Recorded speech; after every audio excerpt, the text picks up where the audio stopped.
Hi everyone, I'm Alex and I'm the hands behind Lovecraft Crochet, my plush user for the anxious, depressed, autistic, and neurodivergent.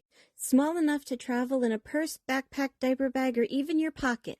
You can check out my Facebook page or TikTok to see what patterns are available and stay tuned for the new ones coming out. I also make hats, scarves, blankets, and dice bags for the tabletop gamer or dice goblin in your life. Feel free to order through the page, TikTok DMs, or via email at love.craft.crochet@gmail.com. Now, on to the segment.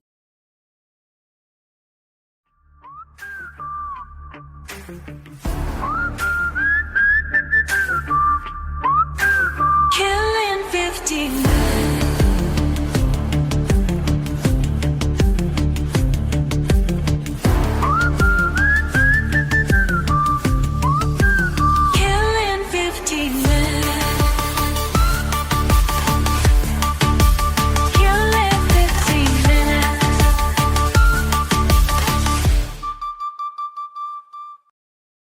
Due to the graphic and disturbing nature of the crimes discussed, listener discretion is advised. How fucking high were you writing this? Howdy ho, neighborinos, what can I diddly dang dong do for you? Sam has a dandy crime for us, noodly noo diddly. She wants to branch-a-roo into other white-collar crimes that diddly dang dong done niddly do involve diddly unknown previous white-collar crimes you've covered. Oh, you know what? That is better than how I imagined it. And if you like this, I can make it happen again. Let me know on Facebook at Carry On Prod. Let AJ know at Carry On Prod on X. Did you just set me up for a fucking reel? Are you just gonna throw a Vine Boom sound effect at the end of that? Boom. We were talking and she decided, I'm gonna fucking denetify this. Fuck you. I will smack a hoe. I'm gonna denetify this. We were talking and Sam decided that she wanted to talk all about hockey. Even though she's not, I'm the one who's talking about hockey. She has mentioned this con before. Okay, Sam's done with that now. I don't know if we will throw more into this mix. If you do, I'll smack you. It's time for a fucking crime! John Angelo Spano Jr. was born in New York City on May 31st, 1964, but was raised in Madison, Ohio. He graduated from Ashtabula St. John High School, where he did play football. He graduated from Duquesne University with a degree in business administration in 1986. He worked several sales jobs before he founded the Bison Group in 1990. A Dallas-based company that primarily leased aircrafts. In September of 1995, Spano made a tentative agreement to purchase 50% of the Dallas Stars. So he had like $2 on him? Well, you know what? When they moved from Minnesota to Dallas, they kind of sucked. What does it have to do with the Islanders? Just Keep continuing. reading. With the date for closing being pushed back again and again, during which time Spano began making what owner Norman Green called unreasonable demands. The deal fell through by November. Years later, according to Jim Lights, the Stars president at the time, he recalled visiting Spano's mansion in the Dallas suburb of University Park and how unfurnished it was, and how Spano made weird demands, like Lights was to pick up the tab for the meeting between his investors and the ownership. A year later, Spano put a bid in for the Florida Panthers. However, the owner rather pulled the team off the market. Despite not actually owning a team, he did catch the eye of NHL Commissioner Gary Bettman, who stated in an April 97 interview that Spano was the type of person we want as an owner. The fuck does that mean? A shiesty son of a bitch? Keep reading. In October of 1996, Spano agreed to buy the New York Islanders for $165 million. $80 for 90% of the team to John Pickman, $80 million for 90% of the team to John Pickett, and $85 million for the TV contracts. Spano advertised that he started with one company and 4 employees. 6 years later, had 10 companies with over 6,000 employees. He claimed to be worth $230 million, most of which he attributed to having inherited from his wealthy grandfather Angelo, and that he owned his house free and clear.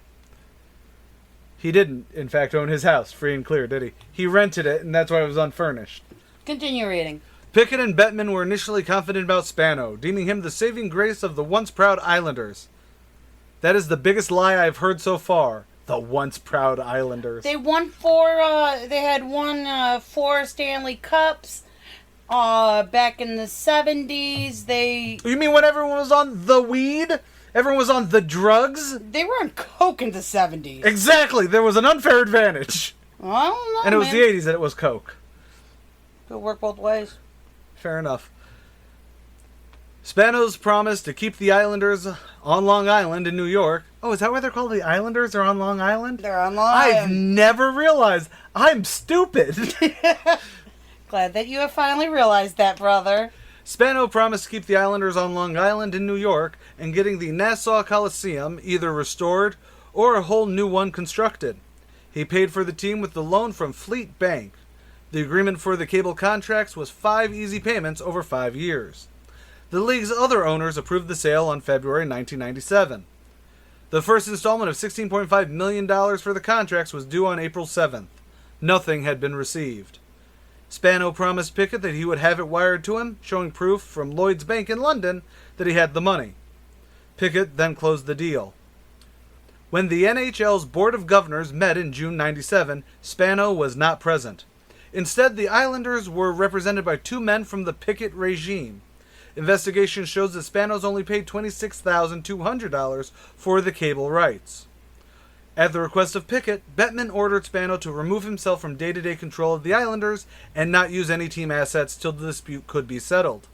On July 9th, Newsday, acting on an anonymous tip about Spano's funds, published a story that exposed Spano as a fraud who was not worth even a fraction of the money required to complete the Islanders' deal. Here's some things they found out.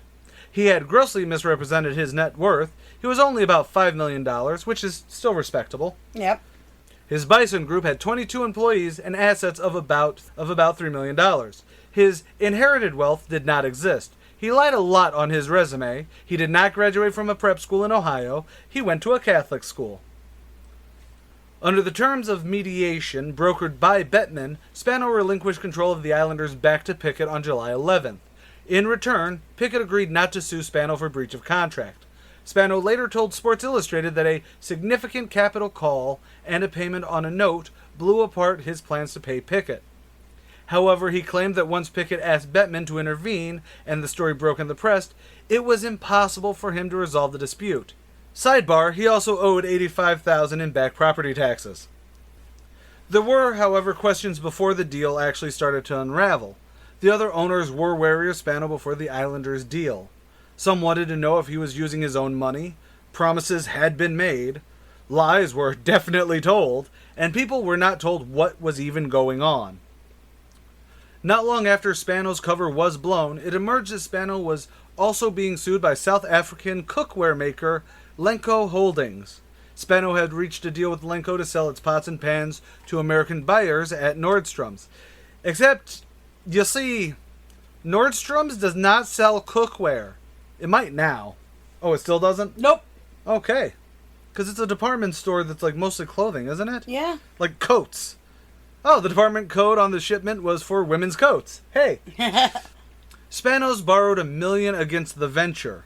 He was also being sued by a Dallas law firm for the work done on the failed Dallas Stars deal. If either of these things were known sooner, Spano would have never gotten this far. The Newsday report revealed that a federal investigation into Spano's affairs was well underway. On July 23rd, federal prosecutors on Long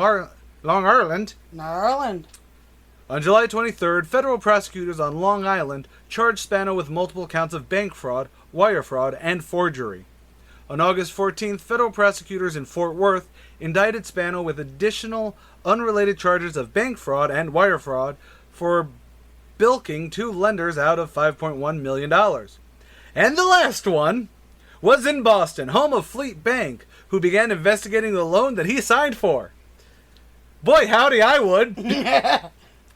Prosecutors obtained evidence that Spano had forged numerous letters from bank officials in his business dealings from '95 onward. After bouncing a $17 million check, at Comerica, the bank, reportedly sent a letter to Pickett's attorneys saying he had funds to cover the overdraft. However, the executive who purportedly signed it denied ever writing it. I see, so Spano forged a letter to be like, yeah, I know it bounced, but he can cover it. Sorry. Mm-hmm. The letter was written in 2 different fonts, one on the body and another on the signature block. A postal inspector stated that fax machine marks were the same as the fax machines at the Bison Group. A postal inspector did that, huh? Neat. Yeah. Well, because because it was faxed and then sent as a letter, so it would actually be. That's how it was, but I would assume the only reason. I understand it's the because of how the envelopes go through that machine. Right. That leaves specific marks for that. Okay, because I was going to say he was fraudulently sending a letter, so I assume that's why the postal inspector. Fun fact: you want to break the law? Don't fucking fuck with the mail. I know it's different now. A postal inspector stated that fax machine marks were the same as the fax machine at the Bison Group.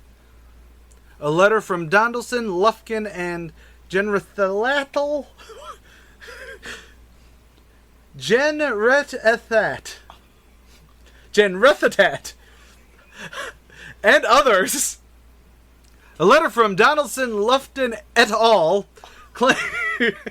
A letter from Donaldson, Lufkin, et al. I'm not trying that again. Claimed Spano owned treasury bills worth $27 million, which was also the exact match for the ones used by Bison Group.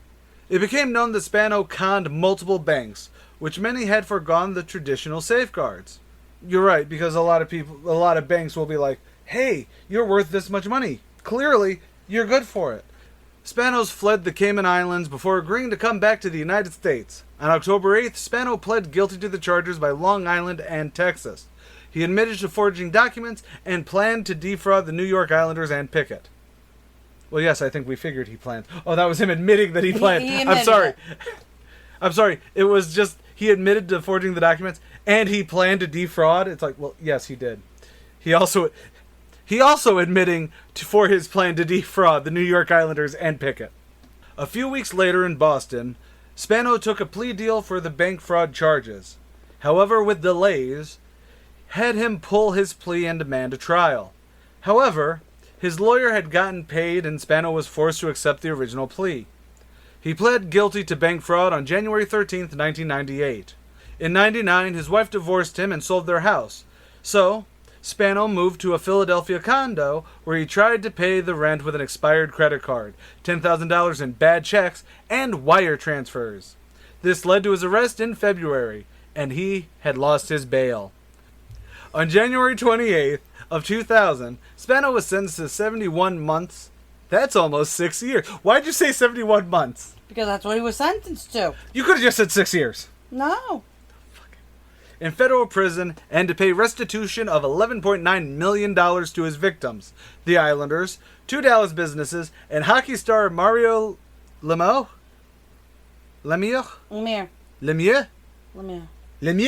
Yeah. Not sure why Mario was involved. I'm assuming his contract was like, hey. No, he never played for the Islanders. Really? No, at this time he was no longer playing at the time because he had cancer. I think he was an investor, or he's a an investor or some other. He was involved with the Islanders some way. I did not go dig into that hole because. No, that's fair. Though I have a feeling it was a possible trade option. That's what you said. Though I have a feeling it was a possible trade option to kick the Islanders into a playoff contender. It's possible, yes. Although if he had cancer at the time, it might have just been. It might have been a future contract where it's like. Yeah, if you come back here, here's what we can do. Yeah. Spano was released in June 2004. He was given 5 years supervised release, and he moved to a Cleveland suburb. Within 8 months, though, he was arrested for defrauding multiple businesses. His scheme, he would say he would get loans for the business for a fee and skip out on doing the work. He was then jailed for 51 months and released from prison again April 3rd, 2009. Guess what happened? On August 20th, 2014, Spano was indicted for theft and forgery. In a scheme that took place from June 2011 until July 2013, Spano stole from his employers, Image First, which rents linens to outpatient facilities in Ohio, and its sister company, London Cleaners. He pled guilty for collecting fraudulent funds. He was sentenced to 10 years on June 17, 2015, along with a restitution of over $75,000 to Image First. He was released on November 2024. Sam first heard of this con while binging ESPN's 30 for 30, Big Shot. I thought we had a 3-strike law. No, that was for felonies, wasn't it? I thought we were universally, hey, you can fuck up 3 times. No, we want to be, but we don't really do it. Because quite literally, this dude has... you know what? Him being released the first time, fine. It was a white-collar crime. I get why he would only have, 6 to 10 months. Okay? The second time, 51 months. Okay, it was a very small crime. I mean, he was caught before it became a big crime. The third time... Oh, yeah, no. The third time, it's like, motherfucker, no. I know. Now, I'm not saying give him the chair. I'm just saying... You should not be back into the, you should not be with public society. Right. Not public, respectable society. Yeah, because you have officially proven that you would rather be a jackass. Like, Bison Group apparently did have he was officially worth $5 million at the beginning of this. Yes. He was officially had enough assets in Bison Group at $3 million. Right. He had all the fucking opportunity to be a business person. Correct. But what did he do? He liked hockey and he wanted to own a team. Guess what? You know how you do that? Play NHL 2000 and whatever year we're in. There's that. NHL 94. You grow your business. You make that your 5 fucking year plan. I know. Cool. I need to get out. I need to get. Apparently, con artist is a new trigger for me, and I didn't know that. I've already said my piece. I had my little rant. I'm AJ Carey. I'm Sam Rossi. Later, y'all.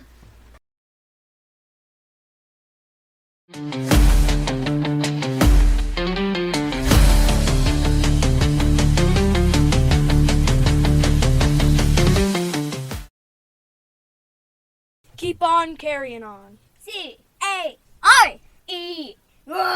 Because Carry On Production.